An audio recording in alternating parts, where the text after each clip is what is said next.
So this book is called The Evil Librarian by Michelle Knudsen.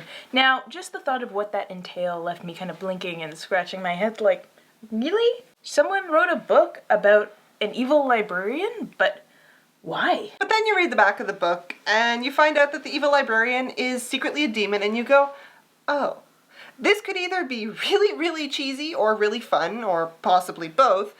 Okay, bring it. And yeah, the book is a little bit bizarre, but it starts out alright. Cynthia's biggest worry at the beginning of the book is putting on the best production of Sweeney Todd possible, and she's the tech director who has to create the perfect body disposing chair. Oh, and gawking at her crush Ryan Hazley and fantasizing. Cyn does a lot of fantasizing about being with him and his hand and holding a lot of other body parts. Yeah, this girl seriously has sex on the brain, which is super fun because it's an honest reaction to somebody who is really hot.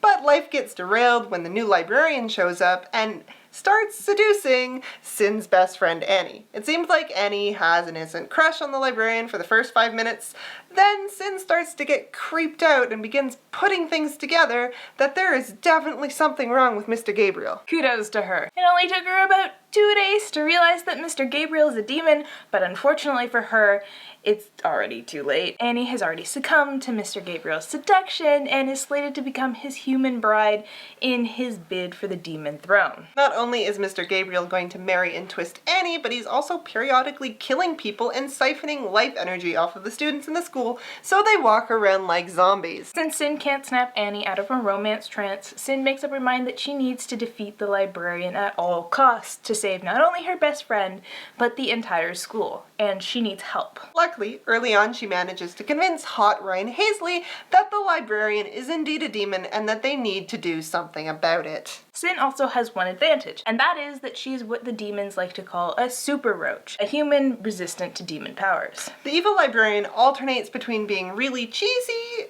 and teen fiction aware. On the really cheesy side, you have the demon librarian and her crush on Ryan Halsley and her relationship with Annie and Annie's relationship with Mr. Gabriel. But on the teen fiction genre aware side, you've got Cyn's acknowledgement of all the teen fiction cliches and her attempt to try and address them. What stands out most about Cyn is her crush on Ryan. She's very vocal about it in her head and about wanting to be physical with him, and it becomes endearing. Kind of the fantasies you end up having about delicious celebrities when you get lost in how attractive they are, Tom Hiddleston. Sometimes it does get a little much, like that one time she knocks him down in the hall and can't seem to concentrate enough to figure out how to climb off of him. But, I mean, I've seen a lot worse. You never get one of those life-threatening situations where she's too busy fantasizing about what's in his pants to get herself out of danger. Cyn does have other memorable characteristics. She's very loyal to her friends, she's resourceful, and she does what needs to be done, whether it's unpleasant or not. There isn't a host of secondary characters with much backstory or a lot of involvement with the plot. There's the Italian teacher, there's the weirdo who runs the occult store, and I really wanted to know what his deal was, which you unfortunately don't really get.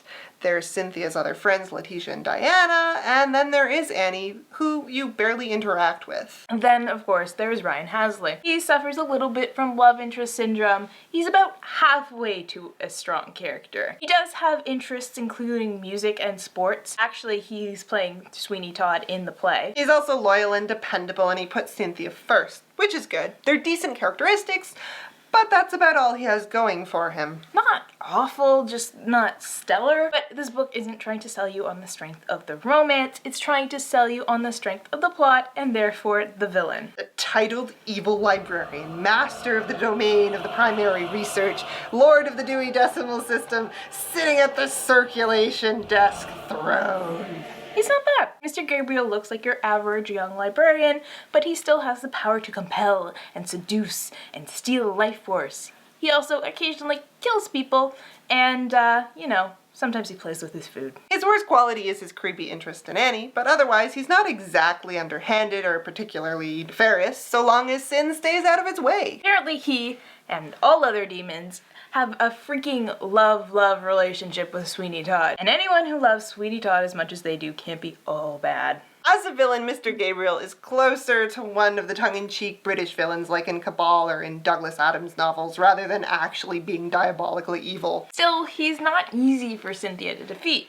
She figures out in about the first 50 pages that he's a demon, and the rest of the book is just her trying to defeat him, and it takes more than a few tries. The book starts off kind of slow, and the lack of build-up to the revelation that he is in fact the librarian from hell is both a blessing and a curse, because on one hand, Knudsen doesn't draw out the obvious, but on the other, that leaves 270-ish pages trying to defeat the librarian from hell. And about every 50 pages, the book takes the excitement level up a notch. It hits its stride at about page 200. I like the solution to the problem and how it could have easily bit Cynthia in the ass.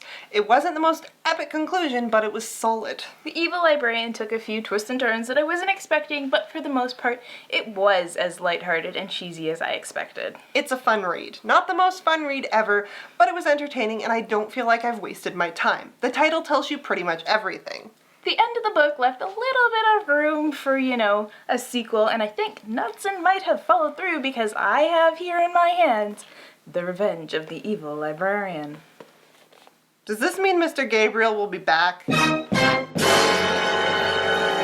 that was a review of The Evil Librarian, and we will be back very shortly with our review of The Revenge of the Evil Librarian.